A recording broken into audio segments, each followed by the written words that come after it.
മുതലപ്പുഴയിലെ പ്രശ്നങ്ങൾ ചർച്ച ചെയ്യാനെത്തിയ കേന്ദ്രമന്ത്രി ജോർജ് കുര്യനെതിരെ പ്രതിഷേധം. ചർച്ച പ്രഹസനമെന്ന് കുറ്റപ്പെടുത്തിയ കോൺഗ്രസ് പ്രവർത്തകർ തീരദേശ റോഡ് ഉപരോധിച്ചു. മുതലപ്പുഴയിൽ 3 ദിവസമായി നിരാഹാര സമരം നടത്തുകയായിരുന്നു കോൺഗ്രസ് നേതാക്കൾ. അവരെ പിന്നീട് പോലീസ് അറസ്റ്റ് ചെയ്തു.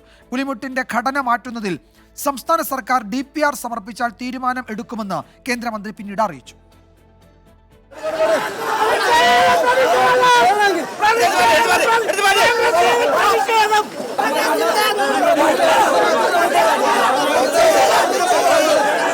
മത്സ്യത്തൊഴിലാളികളും ഹാർബർ എഞ്ചിനീയറിംഗ് വകുപ്പിലെ ഉദ്യോഗസ്ഥരും പങ്കെടുത്ത ചർച്ചയിൽ BJP പ്രവർത്തകരെ മാത്രം ക്ഷണിച്ചതിലാണ് കോൺഗ്രസ് ആദ്യം എതിർപ്പുയർത്തിയത്. പ്രതിഷേധം കടുത്തതോടെ കോൺഗ്രസ് പ്രതിനിധികളെ ചർച്ചയിൽ പങ്കെടുപ്പിച്ചു.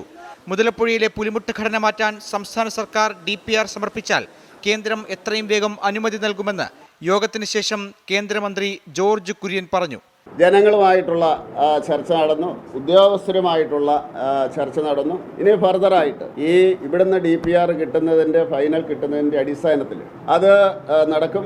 പുറത്തിറങ്ങിയ മന്ത്രിയെ തടയാൻ ഒരു കൂട്ടം കോൺഗ്രസ് പ്രവർത്തകർ എത്തിയെങ്കിലും പോലീസ് ഇടപെട്ട് മന്ത്രിയുടെ വാഹനം കടത്തിവിട്ടു.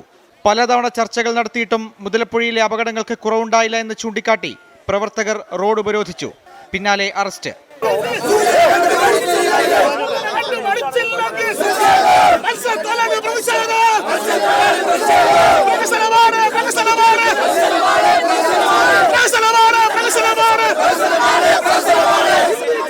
വെറും ചർച്ച പ്രഹസനമാണ്.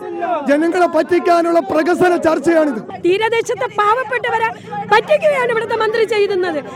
മുതലപ്പുഴയിലെ സർക്കാർ അവഗണനയിൽ പ്രതിഷേധിച്ച് 3 ദിവസമായി നിരാഹാരമിരുന്ന DCC general secretary Krishnakumar, BS Anoop, Muneer Perumathura എന്നിവരെയും പോലീസ് അറസ്റ്റ് ചെയ്തു നീക്കി. 24 തിരുവനന്തപുരം.